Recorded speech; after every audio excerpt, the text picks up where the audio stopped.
The Alaskan wind howled, a brutal, icy melody that rattled the windows of Elias Thorne's remote cabin.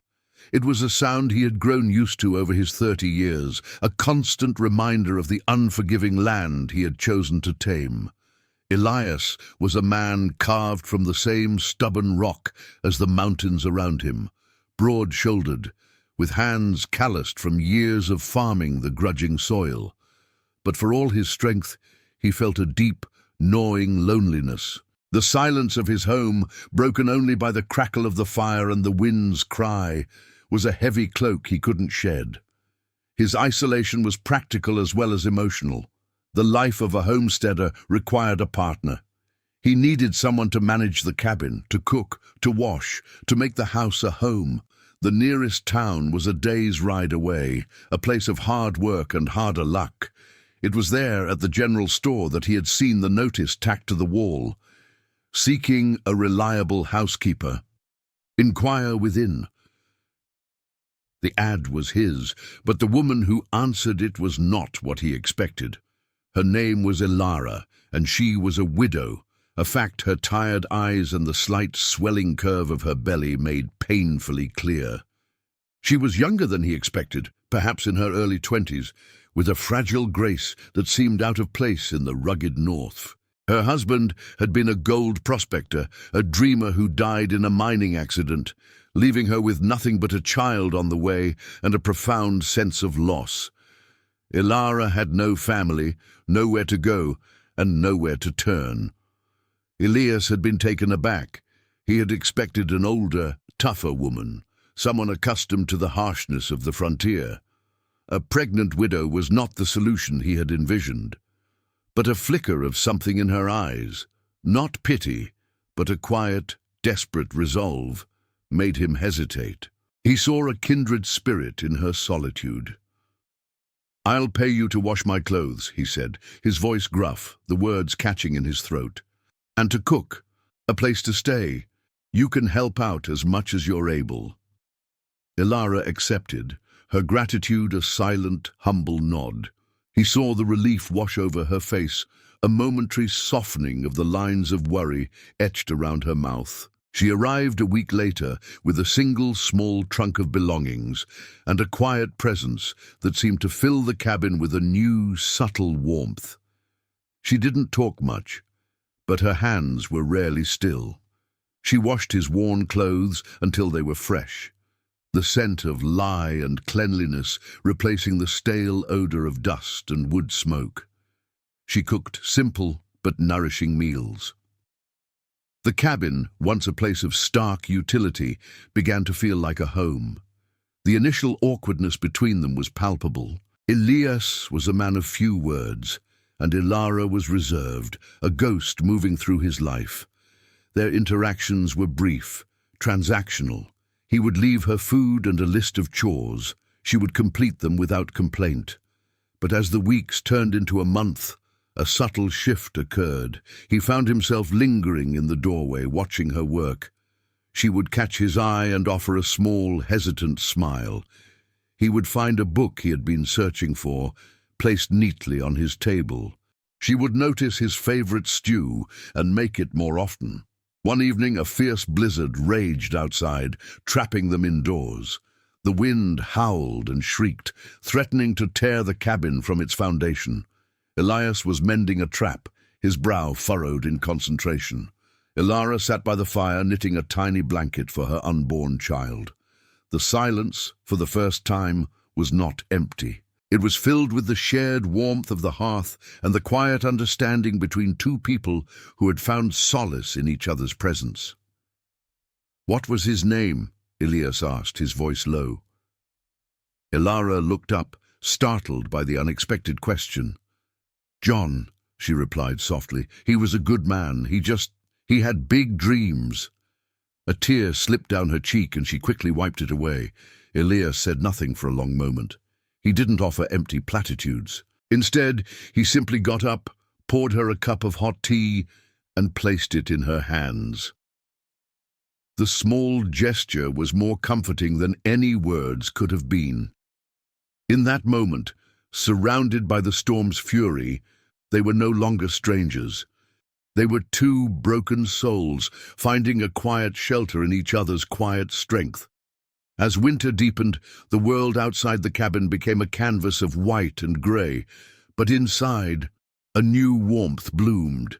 Elias and Ilara's relationship deepened, evolving from a transactional arrangement into something more akin to a partnership.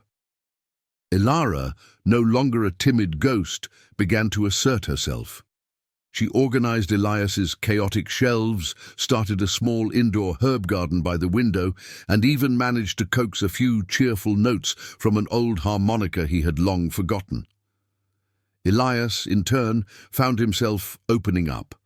He spoke of his childhood, of the reasons he had come to this harsh land to start anew. He showed her the intricate workings of his traps and the tricks of farming in a place where the sun was a rare luxury. One afternoon, while they were mending a fence, she told him about her own dreams, of a small garden, of a home filled with the sound of laughter, of a future for her child that wasn't defined by poverty or grief. The baby's impending arrival became a central focus. Elias, initially awkward and distant on the subject, found himself preparing the small spare room. He mended the rocking chair, reinforced the crib, and carved a small wooden bear for the child. He was no longer just providing for Ilara, he was preparing for a new life. He was a man of action, not words, and every nail he hammered, every piece of wood he planed, was a silent testament to his growing affection. Their unspoken bond was challenged by the arrival of a local trapper, a gruff man named Silas, who was a neighbor of sorts, living miles away. Silas was a gossiping man, and his eyes, cold and calculating, lingered on Ilara's pregnant belly. "Elias," he said one day, his voice thick with insinuation, "looks like you've been busy. A man gets lonely out here." Elias's jaw tightened.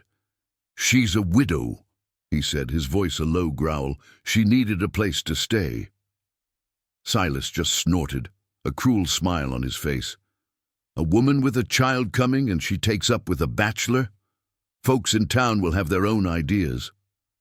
The words, laced with venom, struck a nerve. The reality of their situation, of what others would assume, was a cold splash of water. Elias felt a sudden, fierce protectiveness. He wanted to shield Ilara from the judgment and the gossip. But his own insecurities, his fear of social ridicule surfaced.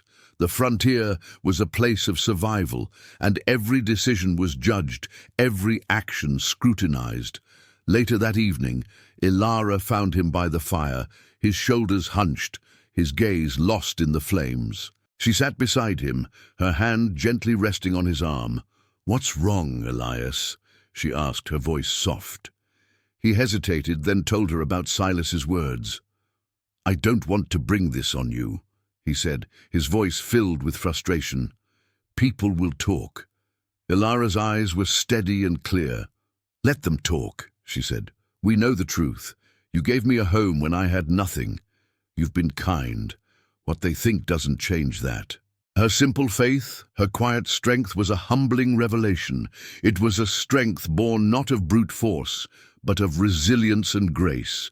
Elias realized that the fear he felt wasn't for himself, but for her. He had been so focused on providing a physical shelter that he had forgotten the importance of emotional shelter. Ilara's words were a turning point. They had found their way through a lonely wilderness, and they were not going to let the judgment of others tear them apart. He took her hand in his. Her fingers were slender and delicate, a stark contrast to his own rough palms. For the first time, he felt a flicker of hope, of something more than just companionship. The day the baby came was a quiet one, a gentle snow falling, muffling the sounds of the world. Ilara's labor was long and difficult, and Elias, a man used to facing physical challenges alone, was a helpless bystander. He boiled water, fetched clean cloths, and paced outside the room, his heart a frantic drum against his ribs. When he finally heard the baby's cry, a tiny, fragile sound that cut through the silence, A wave of relief so profound it nearly brought him to his knees washed over him. Ilara was exhausted but radiant, holding a perfect sleeping boy in her arms. "Elias," she whispered, her voice weak but full of emotion. "His name, I want to name him John Elias." He looked at her, at the small, swaddled bundle and at her tear-filled eyes. He had expected her to name him after her late husband, but the addition of his own name was a profound and unexpected honor. It was an unspoken acceptance of him as a part of their new family. Elias felt a lump form in his throat. The following weeks were a blur of sleepless nights and joyful discoveries. Elias learned to hold the baby, his large, rough hands surprisingly gentle. He would sing old, off-key lullabies to him as he rocked him to sleep. He would watch Ilara, her face soft and tired with motherhood, and feel a kind of peace he had never known. The cabin, once just a house, was now a home. It was filled with the sounds of a baby's cooing, a mother's gentle laughter, and a man's quiet happiness. One evening, as the boy, a tiny replica of his father, slept soundly, Elias and Ilara sat by the fire. The silence was comfortable, a testament to their shared history. Elias finally spoke the words he had been afraid to say. "Ilara," he began, his voice rough with emotion, "I know I asked you to wash my clothes, but what I really needed was someone to make this house a home." He paused, his eyes searching hers. I don't want to live without you anymore. I don't want this to be just an arrangement. I want to marry you. Not for a housekeeper, but for a partner, for a wife, for a family." Ilara's eyes filled with tears, but this time they were of pure joy. She reached out and took his hand. "Elias," she said, her voice trembling slightly, "you already gave me a home, and you've already given me a family. Yes, yes, I want to marry you." Their wedding was a small, simple affair, held in the town a few weeks later. The same townspeople who had whispered about them now watched with a mix of curiosity and quiet respect. Elias, in his Sunday best, stood tall and proud, his hand in Ilara's. She wore a simple, beautiful dress, a picture of quiet grace.